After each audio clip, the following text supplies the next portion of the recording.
isa din eh, umiibig sa inom. Hindi maaari. Tara na. Kung sa bagay, walang kwenta. Pagkakaroon na ako ng ibang mayamang tapak na sa akin, huli ko imo. Sino? Nausap ako. Kaibigan lang ako sa'yo. At isa, para makatatandang kapatid.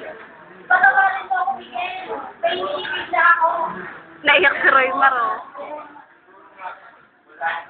Blocking.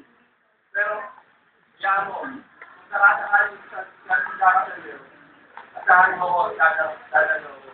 Maraming salamat.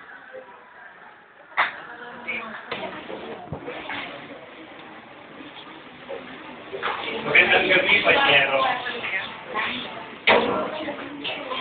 Mupo kayo. Anong sinadaan mo? Nandito kami upang pag-usapan ng kasal ng ating mga anak.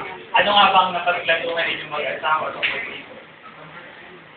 Dahil sa amin ng babae at sa nag-iisa lang, kailangan ay maging enggrande ang kasal. Dapat ay nagbumapaw ng pagkain at inumin ang kapagkainan.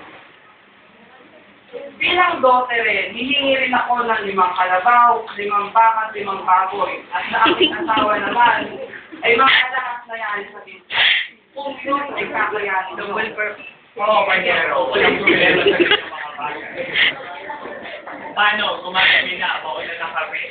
Magkita na lang tayong muli sa pag-uusap tungkol sa kanilang kasal.